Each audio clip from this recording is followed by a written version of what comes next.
जी अस्सलाम वालेकुम। Welcome to Pakistan stock नेटिक।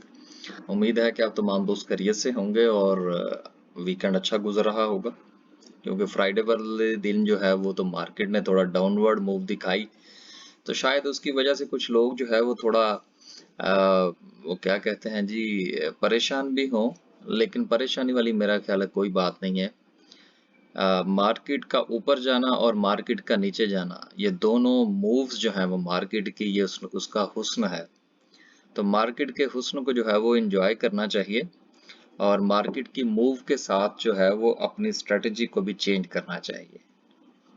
अगर मार्केट की मूव को परखने का थोड़ा सा अंदाजा हो जाए बंदे को, तो शायद फिर उसको मार्केट की अपवर्ड मूव और डाउनवर्ड मूव की परेशानी नहीं होती, बल्कि वो उन दोनों मूव्स को एंजॉय करता है, क्योंकि उसको पहले से कुछ अंदाजा होता है कि मार्केट इस तरह से बिहेव कर सकती है। तो जब आप मेंटली तौर पर तैयार होते हैं, तो फिर उस मूव को आप आसानी जो है वो मैनेज कर सकते हैं और उससे फायदा उठा सकते हैं। चलते हैं जी आगे और देखते हैं कि मार्केट की क्या सूरत हाल रही। जुम्मे वाले दिन जो है वो मार्केट ने तकरीबन 300 पॉइंट निकाले, 284 निकाले हैं, चलें 16 मेरी तरफ से डाल लें। तो 300 पॉइंट्स की मार्केट की डाउनवर्ड मूव थी, जो कि किसी हद तक एक्सपेक्टेड भी थी। अब ये मेरा नहीं ख्याल कि कोई इतना ज्यादा ये कहना चाहिए कि जी वो हमें पहले ही पता था, पता पुता कोई नहीं था जी। ये सिर्फ देखिए, इफ मार्केट जो है ना वो इफ और बट के साथ चलती है। अब इसमें इस चीज का दावा करना कि जी हमें पहले से ही अंदाजा था और हमें पता था कि ऐसा हो जाएगा, ऐसा ऐसी कोई बात नहीं होती। लेकिन आपको याद होगा कि जुमेरात वाले दिन जब हमने वीडियो बनाई, तो उस वीडियो के अंदर हमने इस बात को बाकायदा तौर पर मैंने ये कहा था कि क्या इस वक्त हम बाइंग साइड पर हैं, तो मैंने कहा था नहीं, अब हम बाइंग नहीं करेंगे, हम सेलिंग करेंगे। क्योंकि देखिए मार्केट का जो ट्रेंड है वो नेगेटिव है और मार्केट जो है वो स्विंग्स में काम कर रही है। एक स्विंग ऊपर की होती है, या एक या दो स्विंग या तीन स्विंग ऊपर की होती हैं, फिर कोई एक दो स्विंग जो है वो नीचे की होती हैं। और जब वो स्विंग नीचे की तरफ आती है, तो वो चूंकि थोड़ा सा मजीद नीचे चली जाती है, तो इसलिए मार्केट का जो ट्रेंड है वो डाउनवर्ड है। इसलिए हमें थोड़ा सा स्ट्रेटजी जो है वो अपनी चेंज करते हुए हम क्या कर रहे हैं कि हम मार्केट की स्विंग के मुताबिक चल रहे हैं। वही इंशाल्लाह आगे जाएंगे तो फिर बात करेंगे कैंडल के ऊपर के कैंडल क्या कहती है। उसमें हमने कुछ ट्रेंड भी बनाने की कोशिश की थी, उसको भी इंशाल्लाह थोड़ा देखेंगे। चलते हैं जी आगे और देखते हैं कि ऑल शेयर में क्या रहा। तो 162 पॉइंट का डिक्लाइन। देखिए केएसई 100 ठीक है, एक वेल नोन इंडेक्स है, सबसे ज्यादा डिस्कस यही होता है। ये मैं केएसई 100 की बात कर रहा हूँ। लेकिन मेरा ये जाती तौर पर एक ख्याल है कि हमें ना सिर्फ के केएसई 100 बल्कि उसके साथ साथ ऑल शेयर इंडेक्स को भी देखना चाहिए। अब ये ऑल शेयर क्यों देखना चाहिए? ये उन दोस्तों के लिए है जो अक्सर इस चीज का गिला करते हैं। जैसा कि आप लोग जानते भी हैं कि हमारी जो है वो कंसल्टेंसी सर्विस है और पेड सर्विस है, दोस्त हमारे साथ काम करते हैं। तो उसमें अक्सर एक बात जो है वो सुनने को मिलती है कि जी देखें जी, मार्केट तो अपवर्ड मूव में थी, लेकिन हमारे शेयर को फर्क ही कोई नहीं पड़ा। ठीक है ना। और बाजुकात जो है वो कहते हैं जी मार्केट तो डाउनवर्ड मूव में थी, लेकिन हमारा जो शेयर था उसमें हमें बेहतरी महसूस हुई। अब ये जो बात आम तौर पर जो मेरे और आप जैसे समझ लीजिए कि नौ मौलूद टाइप लोग हैं, हमें अभी हम इन चीजों को सीख रहे हैं, समझने की कोशिश कर रहे हैं, हमें ये चीज समझ में क्यों नहीं आती। उसकी रीजन ये होती है कि हमारे पास जो शेयर होता है ना, अब ये बात थोड़ी सी समझने वाली है। हमारे पास जो शेयर होता है बेसिकली उसका ताल्लुक होता है मिसाल के तौर पर KMA30 के साथ, और हम उसको देख रहे होते हैं KSE 100 के साथ कंपेयर करके, या हमारा शेयर जो है वो होता है KSE 100 का, और हम जो है वो ऑल शेयर को इग्नोर कर रहे होते हैं। तो बेसिकली जिस इंडेक्स में आपका शेयर जो है वो फॉल कर रहा हो, आपको उस इंडेक्स को भी देखना चाहिए और उसके साथ साथ ऑल शेयर को भी देखना चाहिए। उसकी रीजन ये है यार कि ऑल शेयर के अंदर वो तमाम कंपनियां हैं, 400 की 400 कंपनीज हैं लगभग। ये जो 400 का लफ्ज इस्तेमाल किया जाता है ना, ये जाहिर सी बात है कि उसके करीब करीब हैं, कुछ ऊपर हैं कुछ नीचे हैं, तो इसलिए ये 400 का लफ्ज जरा थोड़ा सा इजी राउंड फिगर में आ जाता है। तो 400 कंपनीज का डाटा जो है वो सर जी वो तो आएगा ना ऑल शेयर के अंदर। तो इसलिए आपको ये कतई ना परेशान हुआ करें, क्योंकि जो इंडेक्स ज्यादातर चल रहे होते हैं ना, ये जो डिस्कस हो रही होती हैं चीजें, वो केएसए 100 की होती हैं। अब आपका शेयर जो है वो केएसए 100 में फॉल नहीं कर रहा होता, तो इसलिए आपको थोड़ी सी कंफ्यूजन होती है कि लो जी मार्केट इंडेक्स तो ऊपर जा रहा है और हमारे शेयर को फर्क नहीं पड़ रहा। तो ये थोड़ा सा अंडरस्टैंड करें कि आपका शेयर जो है वो किस इंडेक्स में फॉल कर रहा है। मैं सेक्टर की बात नहीं कर रहा, मैं इंडेक्स की बात कर रहा हूँ। इंडेक्स और चीज है, सेक्टर और चीज है, इंडिविजुअल शेयर और चीज है। इन सारी चीजों को जब आप थोड़ा थोड़ा सा देखते हैं, सेक्टर को देखते हैं, इंडिविजुअल शेयर को देखते हैं, अपने मुतल्लिका इंडेक्स को देखते हैं, और सबसे लास्ट पे आप जिस चीज को देखते हैं वह है ऑल शेयर। तो जब ये सारी चीजों को आप देखते हैं तो फिर कहीं जाके समझ लगती है कि ओहो, मेरा शेयर अगर मूव कर रहा है तो क्यों कर रहा है, और अगर नहीं कर रहा तो उसकी रीजन क्या है।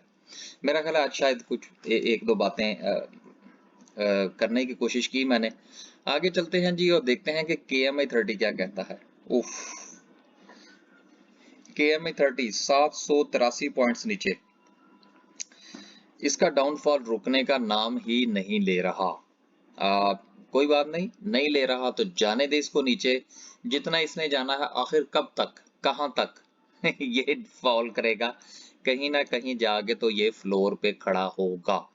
अब यहाँ पर आपकी स्ट्रेटेजी ये होनी चाहिए कि अगर आपके पास ऐसा शेयर है जो जो कि KMI30 में फॉल करता है, और आपने फर्ज करें कि उसको ऊपर वाले रेट्स पर खरीद रखा है, और अब आप उसको एवरेज करना चाहते हैं, तो मेरा ये ख्याल है कि इंडिविजुअल शेयर को भी देखें, उसकी सपोर्ट ढूंढने की कोशिश करें। जहां पर आपको लगता है कि उसकी अच्छी सपोर्ट है, अगर वहां पर जाके वो टच करता है तो वहां पर आप उसको बाय जरूर करें और एवरेज करने की कोशिश करें। देखिए ये जो एवरेज के पॉइंट्स होते हैं ना, ये मैं अक्सर एक बात कहा करता हूं कि शेयर्स को हमेशा लेवल्स पर खरीदने की कोशिश करें। जब आप लेवल पर खरीदने की कोशिश करेंगे तो आपकी एवरेज अच्छी होगी। अब मैं आपको एक छोटी सी मिसाल देता हूं, फिर आगे चलते हैं। जिस तरह आप यूं समझ लीजिए कि आपने डीजी खान को खरीदा मिसाल के तौर पर 103 रुपए पर, ठीक है। अब अगर आप उसको 100 रुपए पर खरीदने की कोशिश करेंगे या खरीद भी लेंगे, और पहले पहले फर्ज करें कि आपके पास शेयर थे 1000, अब आपने 1000 शेयर जो है वो 100 रुपए पर और खरीद लिए, तो अब आप ये देखिए कि जो 2000 शेयर आपने खरीदे उसकी एवरेज कुछ खास नहीं बनेगी। पहले 103 पर थे, अब आपने 100 पर खरीद लिए। फिर आपने क्या किया कि वो शेयर और नीचे चला गया, अब आपने 98 पर जो है वो 1000 और खरीद लिए। अब बात करने का मकसद ये है कि 3000 शेयर जो है वो आपने 3 रुपए और 2 रुपए के डिफरेंस के साथ खरीदे। लेकिन जब आप इसकी एवरेज निकालेंगे ना तो सर जी एवरेज इतनी अच्छी नहीं निकलेगी। रीजन क्या है? रीजन ये है कि आपने जो एवरेज करने की कोशिश की वो इस अंदाज से की कि इसमें से 3 रुपए निकल चुके हैं, जबकि आपको एवरेज करने की कोशिश ये करनी चाहिए थी कि इसकी सपोर्ट कहां पर बनती है, 95 पर बनती है, 97 पर बनती है, 96 पर बनती है। जब 103 के बाद आप इसको इसकी नेक्स्ट सपोर्ट पर खरीदने की कोशिश करेंगे, जो कि 95, 96, 97 जो कुछ भी हो, ये सिर्फ एक एग्जांपल दे रहा हूं, आप इसको जाके वेरीफाई ना कीजिएगा, ये मैं जो बात कर रहा हूं ये हवाई है, मसलन ये समझाने के लिए है। अब देखिए पहला लेवल 103 फर्ज करें और दूसरा 97। अब जब आप इसको 97 पर खरीदेंगे ना तो सर फिर अच्छी एवरेज बनेगी, ठीक है ना। तो एवरेज अच्छी अगर नहीं बनेगी तो मार्केट आपका पैसा खा जाएगी, और ऐसी सूरत में क्या होगा, आपके पास लिक्विडिटी खत्म हो जाएगी, आपके पास शेयर्स की एक वो क्या कहते हैं ढेर लग जाएगा, एवरेज अच्छी होगी नहीं, मार्केट थोड़ा सा अपवर्ड मूव भी दिखाएगी, तो शेयर जो है वो आपकी बाइंग प्राइस को टच नहीं करेगा। इसलिए आपको कोशिश ये करनी चाहिए कि identify the support and resistance for every share, for buying, new entry and for your average. ठीक है ना, अंग्रेजी मार गया हूं, आगे चलते हैं। आगे चलते हैं जी और देखते हैं कि सर्किट ब्रेकर क्या कहता है। आज चूंकि संडे का दिन है और आज ही वीडियो बना रहा हूँ, अक्सर जो है वो पहले बना के तो मैं इसको लगा देता हूँ, वो क्या कहते हैं जी इसको, अब ज़हन से ना वो लफ्ज़ निकल गया यार, शेड्यूल शेड्यूल कर देते हैं ना, तो फिर वो अपने टाइम पे अपलोड हो जाती है, लेकिन आज ही फ्रेश ही बन रही है वीडियो। आगे चलते हैं जी और देखते हैं कि सर्किट ब्रेकर क्या कहता है। 300 पॉइंट्स मार्केट ने निकाले और खुल जा यार, खुल जा सिम सिम वाली बात ही है, लेकिन अपवर्ड में आपको सिर्फ नजर आ रही हैं 3 कंपनीज। और मेरा ये ख्याल है कि चलें तीनों को ही आपको कंसीडर करना चाहिए। लोअर कैप की बात करें तो लोअर कैप में है 4 कंपनीज, और 4 में से मेरा ख्याल है कि किसी को भी कंसीडर करने की जरूरत नहीं है। इसका मतलब ये हुआ कि 300 पॉइंट्स का जो इम्पैक्ट है, ये जिस वक्त हम समरी को डिस्कस करेंगे तो मेरा ख्याल है वहां पर हमें अच्छा खासा नजर आए। आगे चलते हैं और ग्राफिकल व्यू का जायजा लेते हैं कि वो क्या कहता है। टॉप 10 सेक्टर्स में वाजिवा कमर्शियल बैंक दूसरे नंबर पर, बैंक्स जिंदाबाद। देखें एक वक्त वो था, अब ये मैं रोज आपको याद करवाऊंगा कि एक वक्त वो था कि जब लोग शिकवा करते थे कि जी बैंक नहीं चलते, बैंक नहीं चल रहे जी, अब लो जी अब बैंक ही चल रहे हैं और कुछ चले या ना चले। लास्ट पे है पावर जनरेशन। अब देखिए पावर जनरेशन का सेक्टर जो है ये चला नहीं है जिस तरह से इसको चलना चाहिए था। इसका मतलब क्या हुआ? इसका मतलब ये हुआ कि कुछ चीजें पाइपलाइन में होती हैं, लाइन पे लगी होती हैं, जब उनकी बारी आएगी तो वो भी चलेंगे। आगे चलते हैं जी, टॉप 10 सिंबल्स को देखते हैं और सिंबल के अंदर वर्ड कॉल अभी भी लीड किए हुए है। टैली है, टीआरजी है। 3-4 शेयर का ताल्लुक जो है वो चूंकि आपके टेक्नोलॉजी सेक्टर के साथ है। बाकी बैंक इस्लामी है, सिल्क बैंक है, बीओपी। अब आपको याद होगा बीओपी 8 रुपए 17 पैसे पर बातें करते रहे हैं हम कि 8 रुपए 17 पैसे लगाए इसने, एक बार नहीं लगाया, मेरा ख्याल 2-3 बार लगाए हैं, फिर 8 रुपए 60 पैसे पे वापस गया 2 बार। तो सर ये स्विंग ट्रेड जो होती है ना, अब ये देखिए ये स्विंग के हवाले से भी आज थोड़ी सी बात कर ही लें, संडे का दिन है, मेरे पास भी थोड़ा टाइम है बात करने के लिए। देखें ये जो स्विंग ट्रेड हम अक्सर एक लफ्ज इस्तेमाल करते हैं ना यार, एक तो मैं यहाँ पर एक बात और करता चलूं कि यार कुछ ना प्लीज बराए मेहरबानी आप सीखने की कोशिश जरूर करें। अब बहुत सारे दोस्त अहबाब हैं जिनको स्विंग ट्रेड का नहीं पता, जिनको स्टॉप लॉस का नहीं पता, जिनको एक्स डेट का नहीं पता, अ, और भी बहुत सारी ऐसी बेसिक चीजें हैं कि जिनका उनको नहीं पता। और वो क्या है कि वो स्टॉक मार्केट में ट्रेड कर रहे हैं या वो कहते हैं जी हम ट्रेड करना चाहते हैं। तो यार बराए मेहरबानी आपसे गुजारिश ये है कि कोई ट्रेनिंग सेशन ले लें, हमसे ना लें यार, किसी से भी ले लें, ठीक है ना। कुछ 2-4 हजार खर्च करें, कम से कम ये आपके जो बेसिक पॉइंट है ना, इससे तो कम से कम आपकी जान छूटे। तो जब तक आपको बेसिक चीजों का ही नहीं पता, यार आप ट्रेड कैसे करेंगे? फिर फेसबुक की पोस्टें देखेंगे या किसी से किसी का ग्रुप ज्वाइन करेंगे। अब चाहे फर्ज करें, यार मैं एक बात बताऊं आपको, ये जो पेड सर्विस भी होती है ना, ये भी आप समझ लीजिए कि एक किस्म की होती है नकल। अब नकल से ना मुझे एक वो बात याद आ गई, वो हमारे उस्ताद साहब जो है ये लतीफा अक्सर सुनाया करते हैं। वो कहते हुए एक बंदा था ना, तो उसको नकल नहीं मारनी आती थी, ठीक है ना, आपने पहले भी सुना होगा। तो उसको जब एग्जामिनर आया ना, तो आपको याद होगा कि हमारे दौर में गाइड हुआ करती थी। तो गाइड जो थी ना, उसके उसमें जितने भी नीचे वो सवाल होते थे ना, उसके साथ एक वो उंगली का निशान होता था। तो उसने नकल मारनी चाहिए ना, तो खैर जो कुछ भी था करते कराते उसको वो मिल गई पर्ची जिसको जिससे उसने नकल करनी थी। तो नकल तो उसने कर ली। तो नकल करने के बाद जो है ना, वो उससे पूछा कि हाँ, उसके पूछा हाँ भाई ठीक हो गया सवाल? कहता यार सवाल तो ठीक हो गया, लेकिन साथ में जो हाथ का निशान था ना वो बनाना बड़ा मुश्किल था। तो कहने का मतलब ये है कि सर नकल मारने के लिए भी अकल की जरूरत है। और ये अकल से मुराद ये नहीं है कि मैं ये कहने की कोशिश कर रहा हूँ कि मसलन अगर आप ना समझें इस हवाले से दूसरी तरफ ना लेके जाइएगा कि यार ये जो चाहे आपने पेड कंसल्टेंसी लेनी है या आपने खुद काम करना है सर आपको बेसिक्स का पता होना चाहिए कि कोई बंदा पैसे लेकर भी आपको बेवकूफ बनाने की कोशिश तो नहीं कर रहा। कहने का मतलब सर ये है कि इतनी मेहनत की कमाई है, बराए मेहरबानी दस्त बदस्ता गुजारिश है कि आप बेसिक चीजों को सीखिए।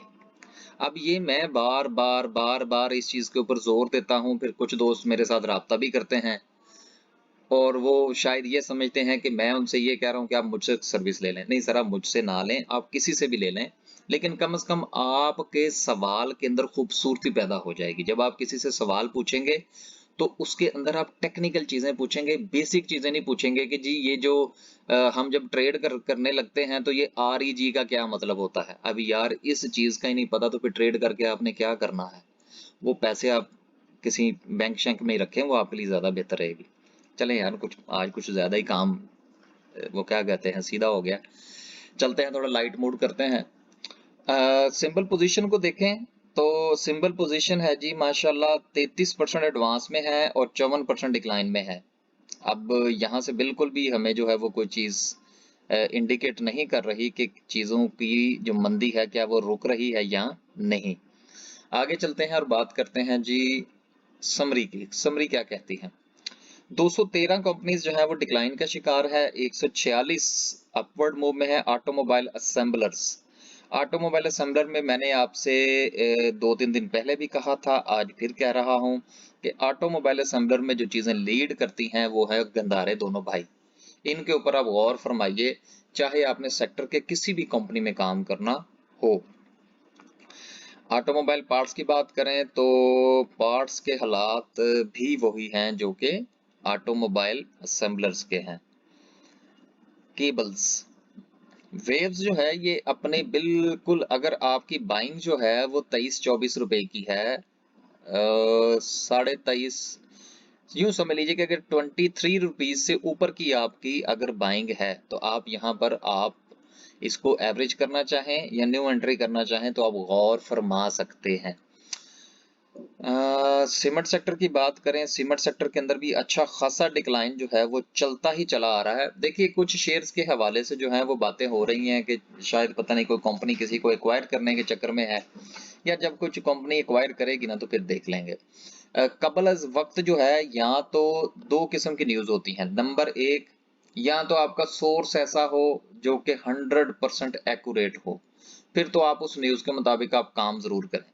लेकिन अगर सिर्फ महज इधर उधर की बातें जी वो हमने सुना है कि ऐसा होने वाला है, तो ऐसी न्यूज के ऊपर ना जाया करें। बाज औक़ात न्यूज फैलाई जाती है, न्यूज आती नहीं है, फैलाई जाती है।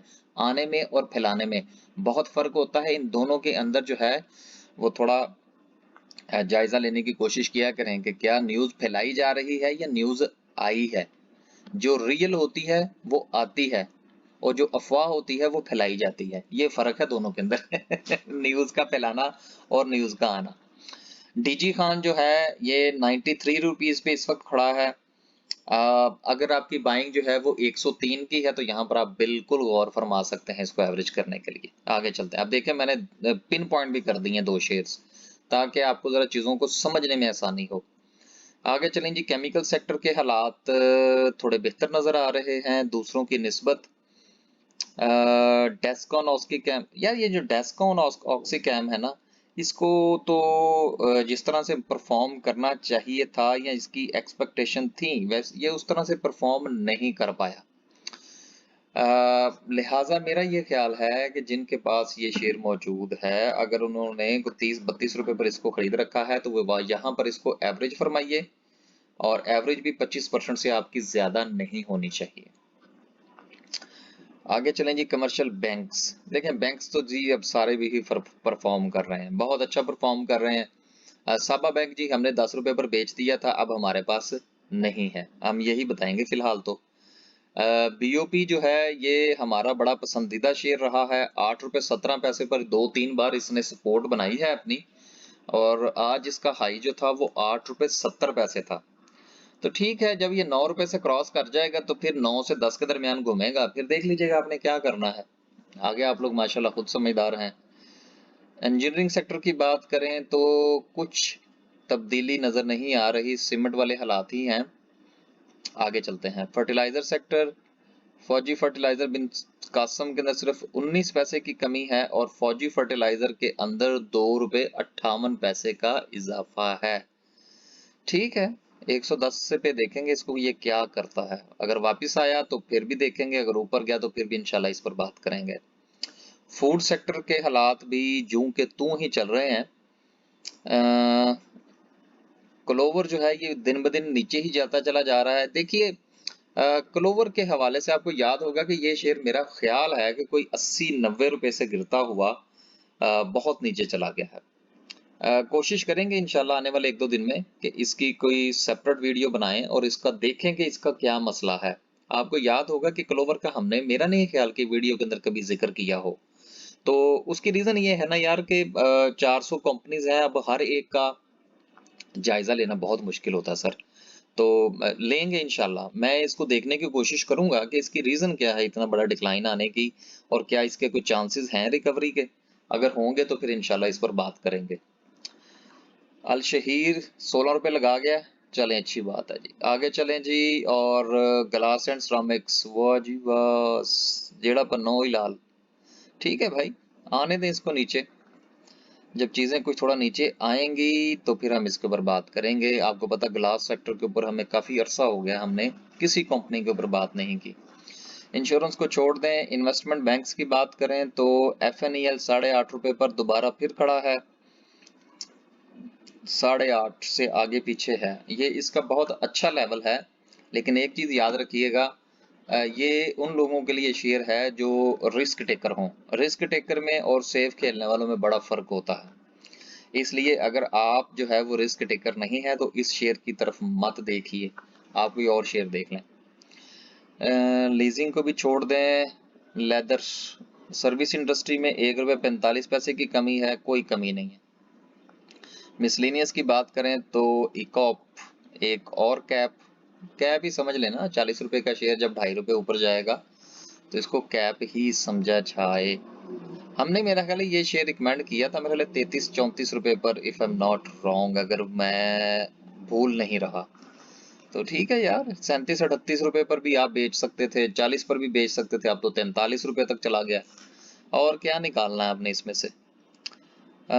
आगे चलते हैं जी। और मुदारबाज को छोड़ दें। ऑयल एंड गैस एक्सप्लोरेशन, देखिए आजकल जो है ना वो काफी सारी चीजें अपने बहुत ही डाउनवर्ड मूव में चल रही हैं। ऑयल एंड गैस का पूरा sector, oil and gas marketing का पूरा सेक्टर, और तीसरे नंबर पर आपका पावर जनरेशन। ये तीनों के तीनों सेक्टर्स जो हैं ये आपस में एक ही लड़ी के अंदर परोए हुए 3 मोती हैं। ठीक है ना। तो इसलिए आप जो है वो, 1 मिनट यार, ये बैटरी लो लेवल पे आ गई है, मैं जरा ये लगा लूं तो फिर बात आगे करते हैं। ये नहीं तो ये ना हो कि ये यहीं पे अटक जाए। 1 मिनट के लिए होल्ड कीजिएगा।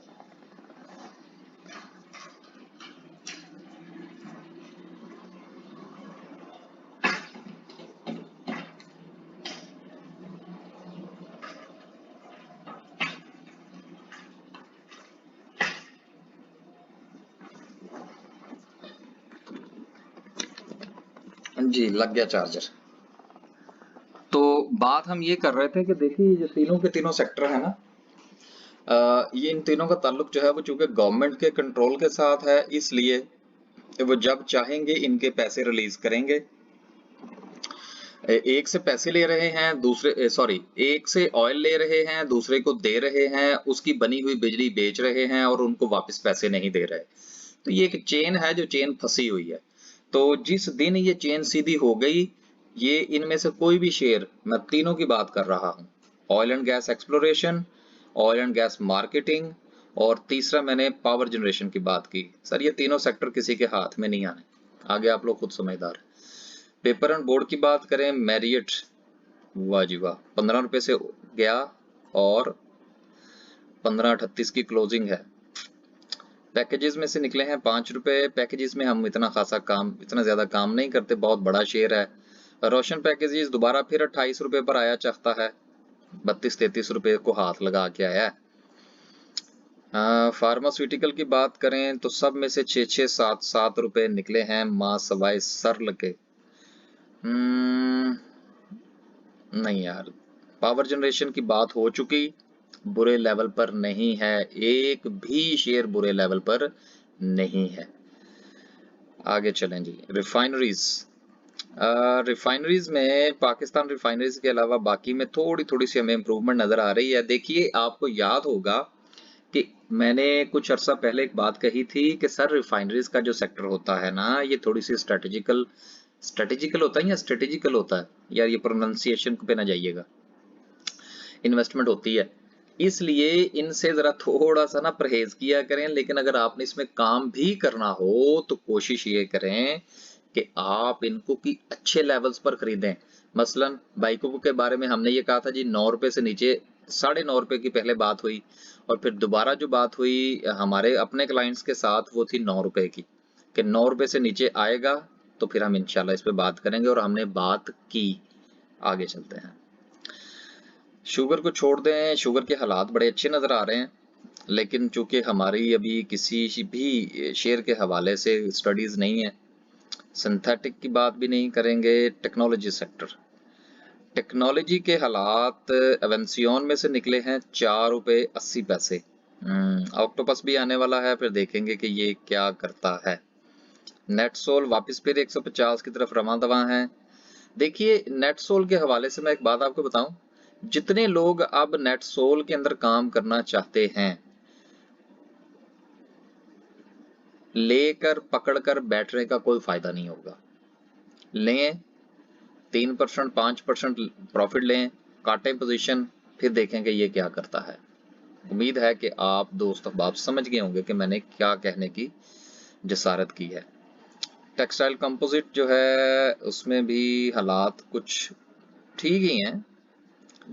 स्पिनिंग को भी छोड़ दें, वीविंग को भी छोड़ दें। टोबैको, पाकिस्तान टोबैको अच्छा शेयर है।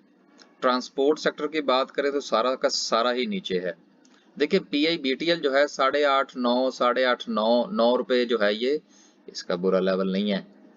आगे चलते हैं, बस जी, आगे फ्यूचर कॉन्ट्रैक्ट्स पे हम बात ही नहीं करते और देखते हैं कि कैंडल क्या कहती है। आपको याद होगा कि मंडे जुमेरात वाले दिन जो है, ये हमने 2 रेड कलर की लाइनें लगाई थी, ठीक है ना। अब आप ये देखिए कि चीजें जो है ना, ये अपने स्ट्रक्चर के अंदर चलती हैं। इनका अपना एक दायरा कार होता है, एक होता है दायरा कार, एक होता है दायरा इख्तियार। अब हमने सिर्फ इस चीज का अंदाजा लगाना होता है कि यार हमने मार्केट की मूव को किस तरह से देखना है, किस तरह से एवेलुएट करना है। हमने ये 2 लाइनें लगाई थी मार्केट के ट्रेंड को समझने के लिए। अब ट्रेंड को समझने के लिए और भी बहुत सारे तरीके हैं, लेकिन हमने ये तरीका अडॉप्ट किया हुआ है। ये देखिए, ये मैंने ब्लू कलर का एक तीर का निशान यहां पर लगाया।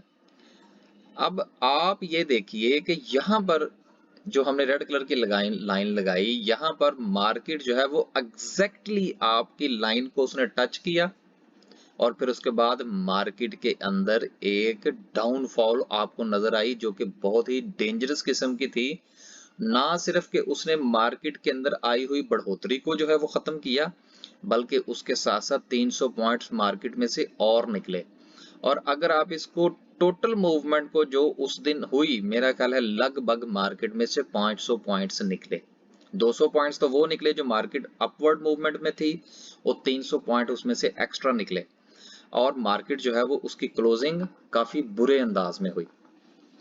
अब मार्केट की इस डाउनवर्ड मूव को कुछ लोग जो हैं वो न्यूजीलैंड की जो टीम है उसके साथ जोड़ रहे हैं, कुछ बाकी चीजों के साथ जोड़ रहे हैं। यार, ये जोड़ा छोड़ा ना करें किसी चीज को किसी के साथ, ऐसा नहीं होता। अगर आप वो क्या कहते हैं जी कि अगर वो न्यूज ना आती तो क्या मार्केट नीचे ना जाती। यार, मार्केट ने ऊपर जाने के लिए और नीचे जाने के लिए इसको बहाने की तलाश होती है, एक चीज। दूसरी चीज ये है कि मुख्तलिफ किस्म के जो इंस्टीट्यूशन, अब चले मैं यहां पर आपको एक छोटी सी एग्जांपल देता हूं। हमने 2 दिन पहले ये कहा था कि जी मार्केट में अब हम बाइंग नहीं करेंगे, ठीक है। अब वो मैंने क्यों कहा, मैं या मेरे जैसे बहुत सारे दूसरे हबाब जो थे सर, वो मार्केट की मूव को देख रहे थे, और उनका ये ख्याल था या मेरा ये आइडिया था कि मार्केट एक हद तक जाएगी और वहां से मार्केट चूंकि नीचे आने के चांसेस है, इसलिए अब हम बाइंग नहीं करेंगे, अब हम सेलिंग करेंगे।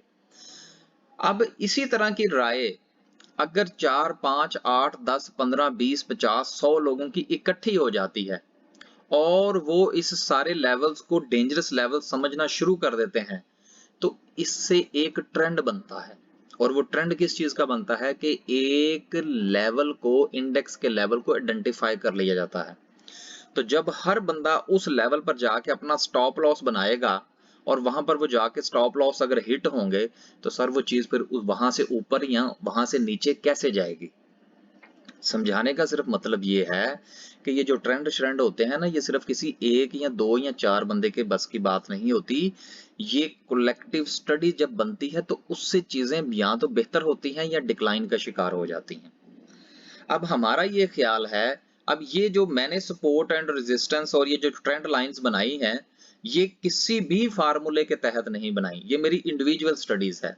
अब फर्ज करें कि इस तरह की स्टडीज अगर किसी इंस्टीट्यूशन के किसी हेड की हो, जो किसी म्यूचुअल फंड को जो है वो मैनेज कर रहा हो, तो वो भी तो सर इसी चीज को फॉलो करेगा ना। तो जब दो चार स्टडीज म्यूचुअल फंड की आपस में मिलेंगी, तो चीजें फिर ऊपर या नीचे तो जाएंगी। अब यहाँ पर जो है वो स्ट्रेटेजी क्या होनी चाहिए। अभी फिलहाल मार्केट के अंदर जो नेगेटिव मूव है वो ज्यादा परवान चढ़ती हुई नजर आ रही है, और मेरा ये ख्याल है कि मार्केट जो है वो अपना कोई नया लो बनाने के मूड में है। अगर मार्केट जो है हमारी इस ट्रेंड लाइन के मुताबिक चलती है, तो शायद मार्केट जो है जो 46,000 पर जाके सपोर्ट ले सकती है, जो कि ये काले रंग की लाइन मैंने लगा रखी है। बाकी इसके इन बिटवीन अब देखते हैं कि मार्केट किस तरह से मूव करती है। हमसे अगर आप पूछेंगे कि क्या आज की या जुमे वाले दिन की 300 पॉइंट्स की डाउनवर्ड मूव के बाद क्या हम बाइंग पर हैं? नहीं, अभी हम बाइंग पर नहीं हैं। हम मंडे वाले दिन मार्केट की मूव को देखेंगे और उसके बाद डिसाइड करेंगे कि आया कि हमने कोई नई बाइंग करनी है या नहीं करनी। अब ये देखिए, मैं डेली बेसिस पर जो मेरी एक अपनी जाती राय है वो मैं आपके साथ जरूर शेयर करता हूँ। बाकी हो सकता है मेरे और जो मेरे प्रीपेड क्लाइंट्स हैं उनके दरमियान जब हम डिस्कस करें तो इसमें से ऊपर नीचे भी चीजें हो सकती हैं, लेकिन ये मेरी एक अपनी सोच होती है जो मैं आपके साथ शेयर करता हूं कि जी मेरा ख्याल में हम ऐसा नहीं करेंगे। बाकी खुश रहें, आबाद रहें। नया चैनल जो है वो काफी हद तक हमारा जो है वो अरेंज हो चुका है। इंशाल्लाह उस पर भी वीडियोस अपलोड होंगी, और इस चैनल पर स्टॉक मार्केट के हवाले से बेसिक से जो है वो मैं इंशाल्लाह वीडियोस बनानी शुरू कर रहा हूँ। शायद हो सकता है आज ही कोई एक आध वीडियो बन जाए और उसको मैं अपलोड कर दूं। उसकी एक सेपरेट प्लेलिस्ट बना दी जाएगी स्टॉक मार्केट ट्रेनिंग के नाम से, या कुछ सोचेंगे उसका अच्छा सा नाम, ताकि आप जो है वो वहां से वीडियोस देखें। और अगर आपने को पेड जो है वो कहीं से कोई ट्रेनिंग श्रेनिंग नहीं लेनी और मूड नहीं है, तो फिर आप ठीक है, आप उससे जरूर जो है वो आप इस्तेफादा फरमाइए।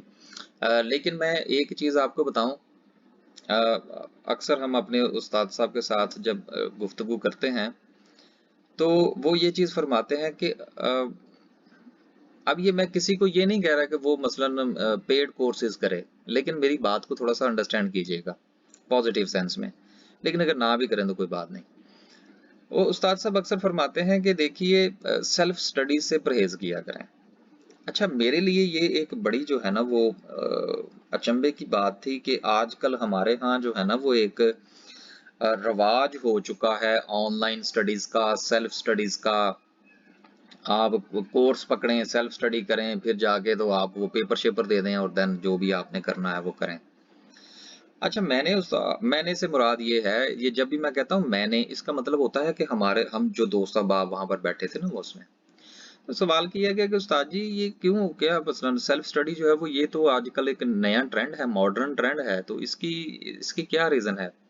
तो उन्होंने फरमाया, देखें सेल्फ स्टडी जो है, जिस वक्त आप कुछ चीजें पढ़ते हैं तो आपके पास, क्योंकि आप सेल्फ स्टडी कर रहे होते हैं, आप उस लेवल की स्टडी कर रहे होते हैं जो लेवल आपके पास नहीं है। तो जब वो लेवल आपके पास नहीं है तो ये कैसे मुमकिन है कि आप उस चीज को पढ़कर उसकी उस ऑथेंटिसिटी को चेक कर सकें, या आप उस बात की गहराई तक जा सकें कि जहां की गहराई तक तो आप उतरे ही नहीं हैं। उस्ताद के बगैर स्टडी करना ऐसे ही है जैसे आप डायरेक्शन लेस किसी सिमत में जा रहे, किसी सफर पर जा रहे हैं।